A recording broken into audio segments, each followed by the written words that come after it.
भारत माता की, भारत माता की, इनकलाब, वंदे। दोस्तों, माननीय सुप्रीम कोर्ट ने मुझे 21 दिन की मोहलत दी थी। मैं तहे दिल से सुप्रीम कोर्ट का शुक्रिया अदा करना चाहता हूं, बहुत बहुत। उन्होंने चुनाव प्रचार करने के लिए मुझे ये मोहलत दी थी। 21 दिन कल पूरे हुए। अब यहां से मैं सीधा तिहाड़ जा रहा हूं। ये 21 दिन मेरे लिए बहुत विस्मरणीय है। मैंने एक भी मिनट खराब नहीं किया। रात दिन 24 घंटे देश को बचाने के लिए प्रचार किया है। केवल आम आदमी पार्टी के लिए प्रचार नहीं किया, सारी पार्टियों के लिए प्रचार किया। बंबई भी गया, भिवंडी भी गया, हरियाणा भी गया, उत्तर प्रदेश भी गया, पंजाब भी गया, जमशेदपुर भी गया। जहां मौका मिला, जहां जिसने बुलाया, उसी के लिए प्रचार करने के लिए गया, देश बचाने के लिए। मेरे सामने देश था। आम आदमी पार्टी इंपॉर्टेंट नहीं है, आम आदमी पार्टी सेकेंडरी है, पहली हमारे लिए देश है। तो मैं दिल्ली के लोगों को कहना चाहता हूं, आज आपका बेटा दोबारा जेल जा रहा है, इसलिए नहीं कि मैंने कोई भ्रष्टाचार किया है, इसलिए कि मैंने तानाशाही के खिलाफ आवाज उठाने की जरूरत की है।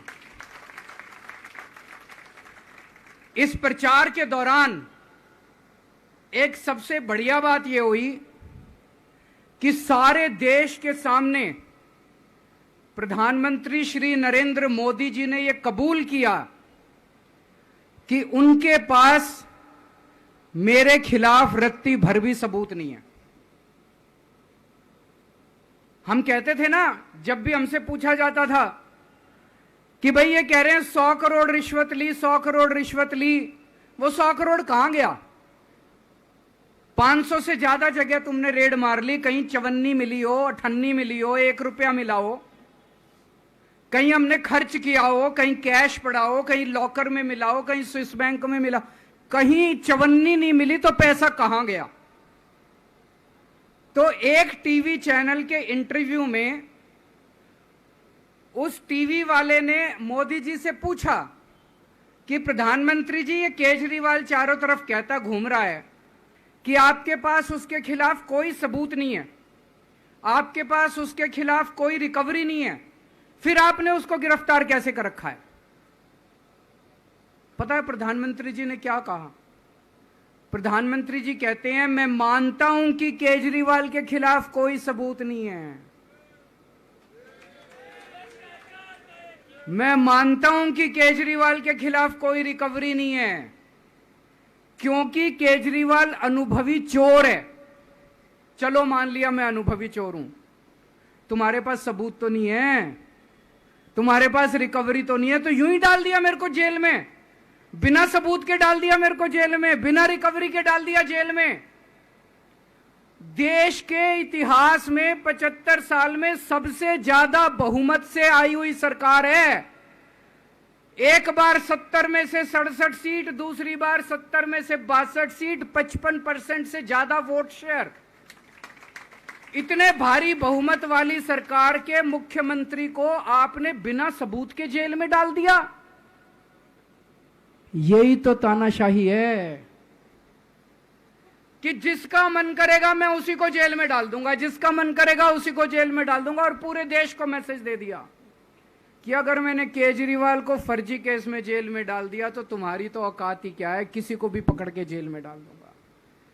इसी तानाशाही के खिलाफ लड़ रहा हूं मैं, और इस किस्म की तानाशाही अपने देश को बर्दाश्त नहीं है। भगत सिंह ने कहा था ना कि जब सत्ता तानाशाही हो जाए तो जेल जिम्मेदारी बन जाती है, सबकी जिम्मेदारी है जेल में जाना, इसके खिलाफ आवाज उठाना। भगत सिंह के चेले हैं। भगत सिंह देश को बचाने के लिए, देश को आजाद कराने के लिए जेल गए थे। भगत सिंह देश को आजाद कराने के लिए फांसी पे चढ़े थे, हम देश को बचाने के लिए जेल जा रहे हैं। इस बार जब जा रहा हूं, मुझे नहीं पता अब मैं कब वापस आऊंगा, मुझे नहीं पता ये क्या करेंगे मेरे साथ जेल में, लेकिन मुझे कोई परवाह नहीं है, जो मर्जी करें। अगर भगत सिंह फांसी पे चढ़ गए, मैं भी फांसी पे चढ़ने के लिए तैयार हूं। मेरे शरीर का एक एक कतरा इस देश के लिए है, मेरे शरीर के खून की एक एक बूंद इस देश के लिए, मेरे जीवन का एक एक पल देश के लिए।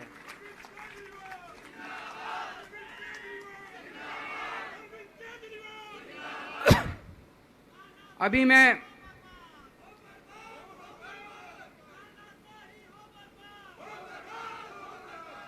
अभी राजघाट गया था सभी साथियों के साथ।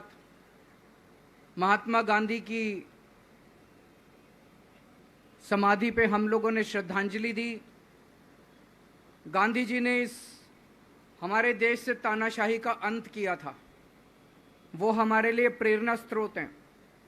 उसके बाद हम कनॉट प्लेस गए, हनुमान मंदिर, वहाँ पे हमने हनुमान जी के मंदिर में जाके हनुमान जी का आशीर्वाद लिया।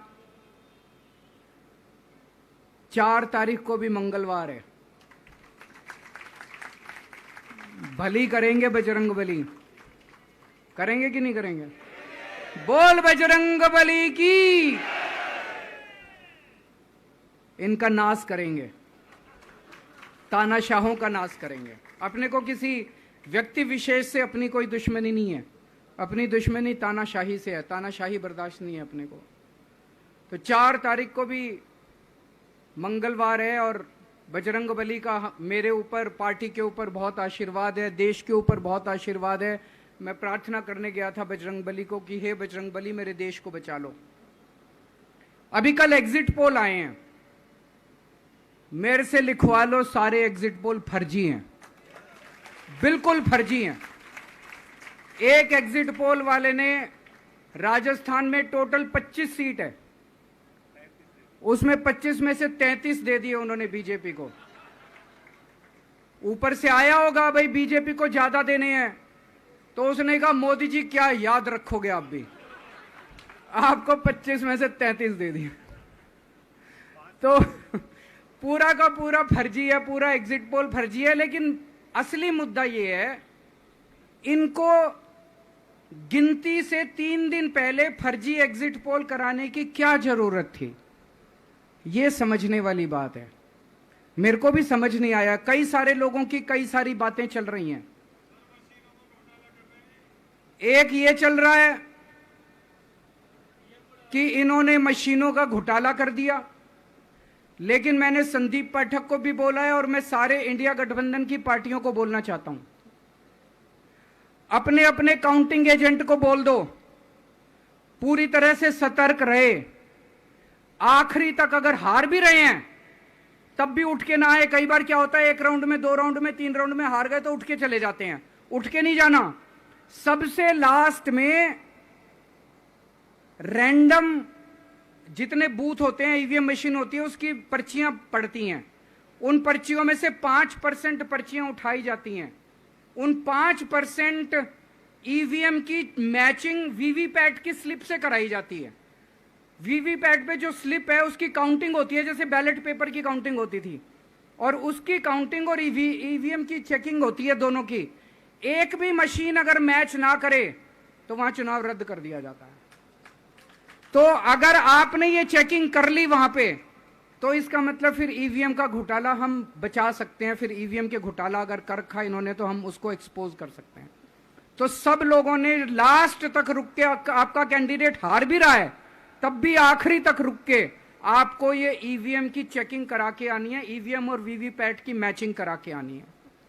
एक थ्योरी ये चल रही है कि इन्होंने इतना ज्यादा सीटें इसलिए दिखाई क्योंकि इनके लोगों ने शेयर मार्केट में इन्वेस्ट कर रखा है, और कल जब शेयर मार्केट खुले तो बम्पर होगा, तो ये अपने शेयर बेच बाच के खुद तो निकल लेंगे। बाकी एक थ्योरी ये चल रही है कि अफसरशाही पे दबाव डालने के लिए अगले 3 दिन में अफसरों से उल्टे सीधे काम कराने के लिए एक माहौल बना दिया गया।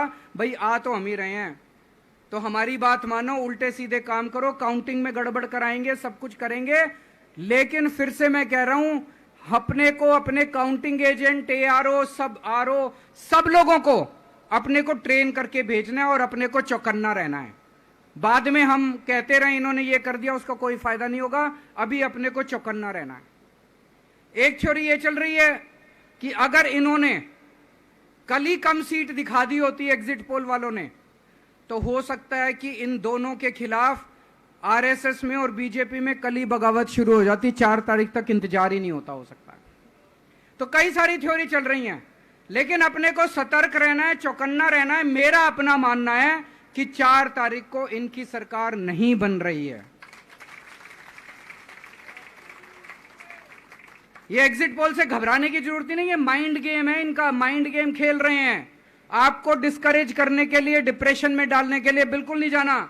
आप उससे जाओ कि आप जीत रहे हो, आप अपने उस कॉन्फिडेंस से जाओ कि आप जीत रहे हो, और आखिरी तक आपको बैठे रहना है, किसी भी हालत में बैठे रहना है आपको। हमें हर एक को लड़ना पड़ेगा। ये चुनाव किसी पार्टी का या किसी नेता विशेष का नहीं है। ये चुनाव इस देश को बचाने के लिए है, इस देश में जनतंत्र को बचाने के लिए है। जिसके लिए भगत सिंह, गांधी जी सब लोग लड़े थे, वही माहौल आज है। जिस तरह से हमने अंग्रेजों को हटाया था, आज इस सत्ता को अपने को हटाना है। तो मैं सभी, आप सब लोगों का, सभी साथियों का बहुत बहुत शुक्रिया अदा करना चाहता हूं। बहुत साथ मिला आप लोगों का इन 21 दिनों में। अब जब भी मैं लौट के आऊंगा फिर मिलेंगे आप लोगों से। तब तक के लिए अलविदा।